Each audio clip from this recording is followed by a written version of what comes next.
Amy.connell. Welcome to Graced Health, the podcast for women who want simple and grace-filled ways to take care of themselves and enjoy a little chocolate in the process. I'm a certified personal trainer and nutrition coach who wants you to know your eating, movement, and body don't have to be perfect. You just need to be able to do what you're called to do. Wow, what a week it has been. I am recording this on Monday, November 8th. It is going live on Tuesday, November 9th, which is much more last minute than I'm normally comfortable with, but it has been a little busy around here because last Thursday, I launched my new book, Your Worthy Body, Find Freedom and Health by Breaking All the Rules. I have been just blown away by the support and encouragement and celebration that I was able to have with some of my meaningful people in my life last week. It certainly was not all encompassing, but it was just a time to gather people who were involved in one way or another and celebrate. I'm not very good about that. And actually, Thursday's Ask the Trainer episode is going to focus a little bit on some lessons that I learned celebrating that and how you can apply it to your own health. So make sure you tune in on Thursday. For this episode today, I have to be honest, I originally had planned on doing like a launch wrap up. And then I thought, no one's going to want to hear that but me. Like that, this is important to me, but you're probably like, all right, the book is out. I've bought the book. I'm reading it and let's just keep going. So what I wanted to do today is talk about one of the chapters that seems to keep coming up in conversation and just pull out a couple of paragraphs of it and focus on how I make that happen for me. Now, obviously, we all have our own different rhythms, rituals, and ways of going about and nourishing our family. But this is something that I just thought I would put out in case it's something you are wanting to incorporate. Now, what I'm talking about is the chapter called It's All About the Nutrients. And remember, this entire book takes rules that we have heard and it breaks them. So every chapter title is a rule to break, not a rule to follow. But this is chapter 7. I'm not going to read you the whole chapter. And by the way, if you have not heard anything, make sure you go back to last week when I read a sneak peek of the introduction. But this chapter really talks about how, yes, nutrients are important. And I even go into other chapters about what kinds of nutrients are good for what circumstances, like when you feel like you're going to be throwing up after a workout. That's not normal. And maybe you need some more nutrients, but that's a different podcast for a different day. Anyway, this one is called It's All About the Nutrients. And it really shifts the focus from being solely focused on our carbs, our fats, our proteins, our micronutrients like your sodium and potassium and magnesium and calcium and B12 and like all the things, and shifts that to focusing on the nourishment we provide or we receive when we sit down and enjoy food with someone else. And maybe that food has a really great mix of nutrients and maybe it doesn't, but it's okay because it nourishes our soul in different ways. So I want to read you 3 short paragraphs from this book and then dig in and tell you how I make this happen for my family. The hope is not that you replicate this. The hope is that it might inspire you to figure out how you can apply that in your own family, in your own situation, and maybe create your own ritual with this. So here we go. This is from chapter 7. It's all about the nutrients. And this is a little bit further in. Again, it's just a portion of it. Nevertheless, I'm willing to sacrifice perfect nutrients now and then for those soul-nourishing moments received other ways. Sometimes I'm really lucky, and the two create a helix of intertwined quality food with a stellar conversation. I fiercely guard my Sunday night family dinner ritual. Between sports, church, and social events, we don't always sit around the table for weeknight dinners, though I do try hard to make that happen. Sunday nights, however, are non-negotiable. This is when I practice the word no with myself and my children. No to dinner with friends. No to neighborhood ladies' gatherings. No to school projects. You had all weekend to do that. Yes to sitting down, often to grilled steelhead trout, asparagus, and roasted red potatoes. The menu is as predictable as the 6:30 sit down time. If I could handpick a positive memory my children have growing up, this would be one of them. We do a little calendar housekeeping, discussing schedules and appointments for the weeks. The rest of the time is often spent in deeper conversation. Politics, fiscal policy, struggles with work, or debates the boys have had at school that roll over to the table. It may take 20 minutes to eat our food, but an hour to enjoy the meal. And, of course, it ends with Sunday. Each meal, we take turns thanking God for what He's given us. No matter who gives thanks, it almost always ends in something like, bless this food to the nourishment of our bodies. So that's the chapter I want to talk about. And by the way, if Sunday doesn't make sense to you, then you can read about that in a different chapter called I Have to Work Off Dessert. So that reference is from earlier in the book. But I wanted to share with you this concept of a weekly dinner ritual. You may already have something like this, and if so, that's great. And it might be that you just glean something else or think, oh yeah, I could do that to enhance it or to make my life easier, because I want to talk about that here in a little bit. Or it might be that it motivates you to carve out that space for your family. So let's go ahead and get going. I have 10 ways to help you create a weekly dinner ritual to nourish your family. And when I talk about nourishment, I'm talking about a holistic way, whether it is food or fellowship or just soul filling. So just kind of keep that in mind. So the first thing is communicate with your partner on this. So come together, talk about it, and say, okay, this is when we think in general, this would work for us. For us, Sundays works really well. But I know it's not going to for everybody. So make it so that it's a communication, it's a two-way street, and you're both on the same page. Number 2, set expectations with the rest of the people in your house. So we don't want to just spring this on them without letting them know ahead of time. My kids have kind of organically known for a while that we do this. And I don't even know if I was like, no, Sunday nights are family nights. Well, I think I did do that. And then actually several months ago, our pastor used our family as an example in a sermon that he did, which was really weird. Like, it was cool, but also kind of just vulnerable feeling. I don't know how to describe it. But anyway, they were like, oh yeah, that's why mom won't let us do whatever it is that we want to do on a Sunday night. But I would say, so set expectations with them. Tell them why we're doing this. Hey, you know what? We're going off in a million different directions over the week. And this is just a time for our family to come together and really protect that time.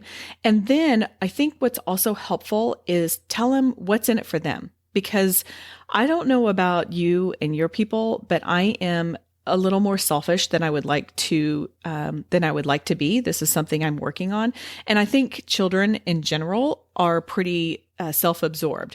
So if you say, okay, well, we're going to have Sunday. Again, this is all in the book earlier, or we're going to have dessert or something, or we're going to play a game after dinner, something where they can look forward to it and it's not something that they dread. But I think more than anything, it's after you and your partner are like, okay, this is the day that we're going to do it. Then you let the people in your house know, like, okay, this is now a night that we are going to try to protect, because setting expectations really does make a big difference. Number 3, with regard to the food or the menu, be realistic. If your family is at a softball tournament or baseball tournament or soccer tournament or band tournament, or whatever, fill in the blank all weekend long, then it's probably not realistic to think, okay, well, we're going to have a really big 4-course meal on Sunday night.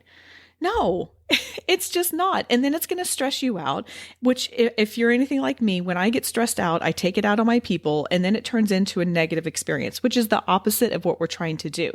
So be very realistic in what you do. So here's a couple ideas. Number 1, have the same thing every week. We have had, just like I wrote about in my book, we have the same variations of it almost every week. We have steelhead trout, which is very similar to salmon, but one of my people is allergic to salmon, so I don't cook salmon. And this is really steelhead trout's like, it walks like a duck, it talks like a duck, it smells like a duck, it looks like a duck, but it's not a duck. Like that's basically, it's like salmon, but it's not, and he's not allergic to it. So you can do that. You can have the same focus.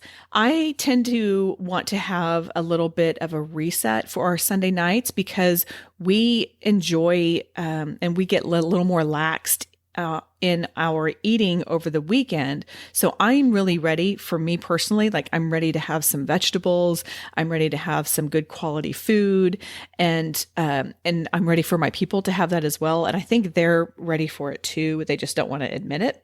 I have another friend who is really, she's pretty focused on what she eats all week, and they get pizza every Sunday night. So something like that is fine. So anyway, think about that. You can have something where the kids help you meal plan and help participate in preparing it.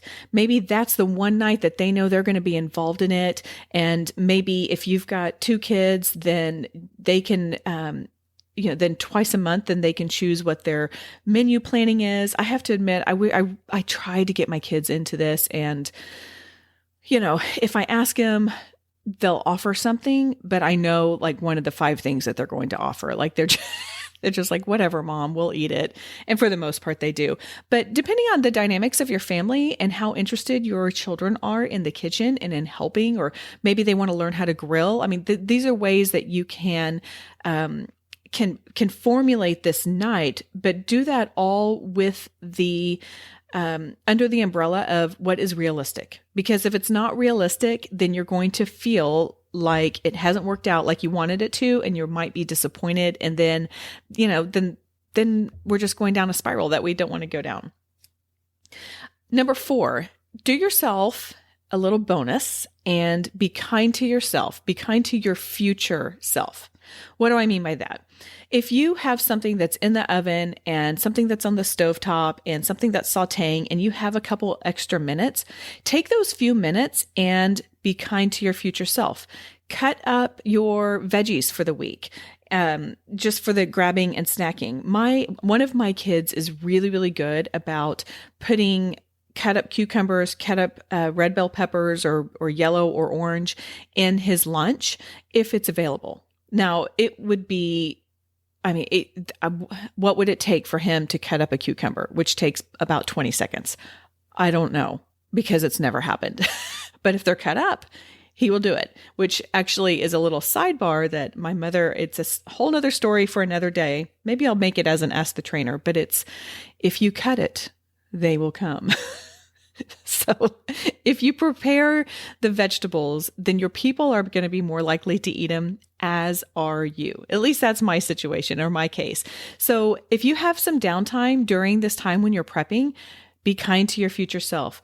Cut those veggies up, cut the fruit up, maybe make yourself, or maybe make a quick batch of grab and go breakfast stuff. I have all of that in the breakfast downloads that I have. I'll put the link in the show notes, but these are things that I make for my family. They don't really take a whole lot of time to make, and then they're available for running out the door in the morning or even as a quick snack. The other thing to think about as you are menu planning is, can you cook extra vegetables in particular for leftovers the rest of the week? For example, last night we had a pork tenderloin, and then I just sauteed some baby broccoli and I quartered up some portobello mushrooms. And then we had roasted red potatoes because I love them, and those are the only days that I really take the time to do them. So what I did was I cooked a lot of extra mushrooms and broccoli. And then today, for my first meal, I had fried eggs, and then I had with, not too much butter or anything like that. Don't be sending me nasty grams, whatever. But I had some fried eggs, and then I also had that baby broccoli and mushrooms. So it just made it really easy for me to throw those extra vegetables in. I know I am super privileged in that I'm home. Depending on what your work schedule is or what your general schedule is, you may or may not need that. But just, again, think ahead a little bit to the week and how you can set yourself up for success. And really, I think almost more importantly, how you can make life easier on yourself later. We all have full plates, and don't really mean to use that as a pun, but we all have a lot going on. And so if you can just do small little things to help make it easy for you to grab something later, then you just never regret that. You really just don't. Number 5. So let's go over the first 4 really quickly. Communicate. Jointly set a date. Number 2, set expectations with the rest of the people in your house. Number 3, be realistic. Number 4, as a bonus, kind of in the middle of it, be kind to your future self. And then number 5 is explore ways, and I don't know really what the right word to use is, but I'm going to use the word to multitask. So that is, okay, we've created this ritual, we've created this space where our family is coming together. Is there another way that we want to add to that to enhance the experience? I remember reading in one of Lisa Turker's books, I don't even remember which one it was, but she talked about inviting a neighbor down who I think he had like lost his wife. And so she just invited him over for dinner on Tuesday nights. And they just turned into like every Tuesday night he came over for dinner or something like that. So maybe you have a neighbor who you would like to really reach out to and just love on. Maybe there are several different families that you would like to get to know better, and you can just rotate, and every week you choose a new family. Or maybe that's a time that your children can invite one friend, and that's a way for you to get to know them on a deeper level. Maybe it's something that your older child has a boyfriend or a girlfriend, and you would like them to just kind of experience your family on a more intimate basis and get to know them more. So those are options. I will say for us, typically we just do things on our own. We just keep it with the 4 of us at the dinner table. But, different families have different dynamics. So think about that and how that would work best for your family and for what your goals are and timing and all of that kind of stuff. Number 6, be consistent, but flexible. This one doesn't need a lot of explanation, but I think that in general, particularly if you're working with kids in the house, like they've got to know that, okay, mom means business when she's saying no to everything else on Sunday nights and yes to family dinner or whatever night it is that you choose. We've got to keep that consistency in order for them to honor it the way that we want to. Having said that, obviously, there will be times to be flexible, and that's just up to you and your discernment. If you've listened to the statement of values, you know that discernment is a big one, or is a big value of this podcast. So use your own discernment in that there, but be consistent, but flexible. Number 7, guard conversations. What I mean by that is, and this is more to me than to anyone else in my family, but it's a no nagging zone. It's a not, eat your vegetables, drink your milk, drink your water, all the things that I tend to do.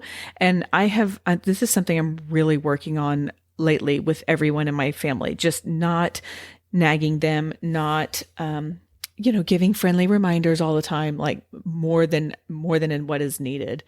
And then also a no phone zone. So what I'm saying is, create a positive environment. I personally don't feel like this is the environment to have difficult conversations. And ones where your kids are going to feel attacked or they're going to feel shamed. And I hope that we're never shaming our kids anyway, but where they just feel like, oh gosh, if I come here, she's going to bring this up and I don't want to talk about it. Maybe don't talk about school, don't talk about grades.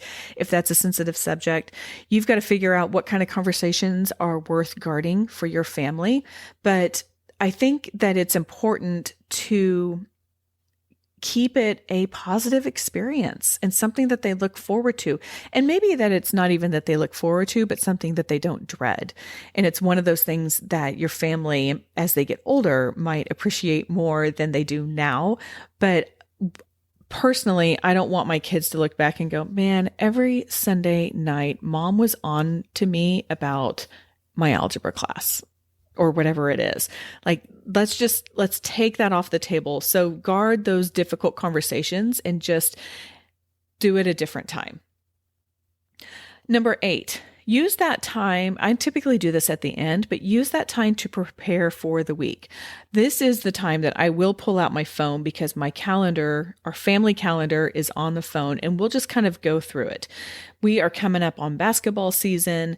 It's just been it's just been a busy time. It's a busy time for everybody. We've got the holidays coming up. And so this is the housekeeping that I'm talking about, saying, okay, we've got a basketball parents meeting tonight. And then Friday, you've got your first game. And okay, so-and-so's out on Tuesday night. And just that way, everybody kind of is on the same page going into the week. Now, that does not mean your children will remember it, but it's definitely something that you can all talk about at once. And then I think this is also a good opportunity to just figure out who needs support in what areas.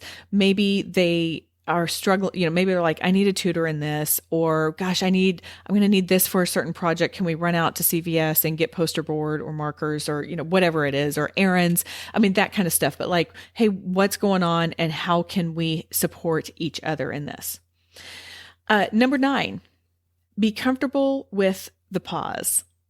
This one actually came to me last night. I've been thinking about this episode for a couple days, and we had been sitting there and eating, and it was enjoyable. And then there was a pause, and I almost said, all right, well, let's everybody get cleaned up. And I thought, I'm just going to sit here for a second.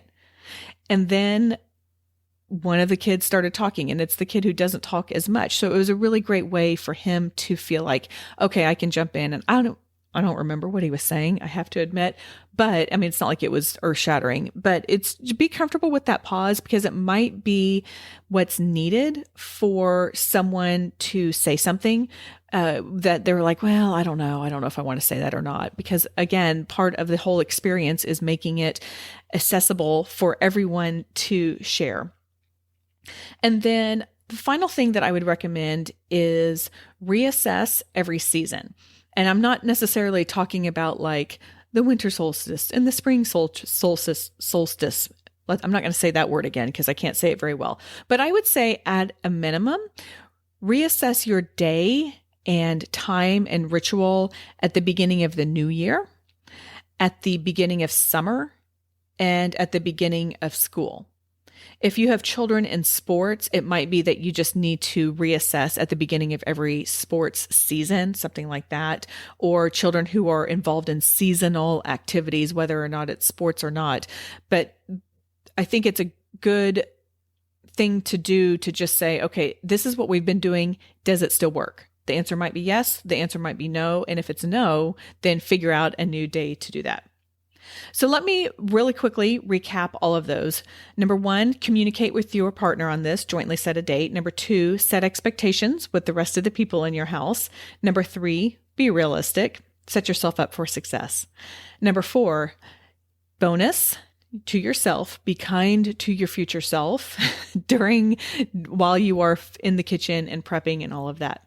Number 5, explore ways to multitask, to invite others over, however that may be. Number 6, be consistent, but flexible. Number 7, guard your conversations, no nagging zone, and no, I don't know if I said this or not, but a no phone zone, obviously. Just everybody put it down. Number 8, prepare for the week. Housekeeping, schedule your housekeeping. Schedule housekeeping, like your calendar. Number 9, be comfortable with the pause. And number 10, reassess every season. Now, if you have not yet purchased Your Worthy Body, my new book, I have the link down in the show notes, and I would love for you to get that. I would love for you to read this chapter, which is one of my favorites. It's called It's All About the Nutrients. I do talk about the Sunday in the chapter called I Have to Work Off Dessert. Again, a rule to break. Remember, this is not something I want you doing. So make sure you go grab that if you have not yet. Also, if you have been listening to this show for a while, I would love it and so greatly appreciate it if you would write a review. I understand it is kind of tricky and difficult to do on Apple Podcasts in particular. So what I've done is I have put in a link that all you have to do is click the link and it will take you to a website and you can do it there. It's super simple, super easy. And that will just really help the show as it grows, as more people are checking it out, trying to figure out how to implement some grace-based health in it or in their lives. And I would really greatly appreciate it. Every episode, I try to leave you with one simple thing that you can remember and apply. And so today's one simple thing is figure out some way to create a weekly dinner ritual. It can look like mine, but it certainly does not have to. Make it work for your unique family. And I would love to hear if you do this, by the way. So if you do, head over to the Facebook group that I have called the Graced Health Community and let us know. I will have a prompt on Wednesday asking if you do this. And I want to hear how it is, because I think that we can all glean ideas from each other. So make sure you head over there, buy the book if you haven't. And that is all for today. Go out there and have a graced day.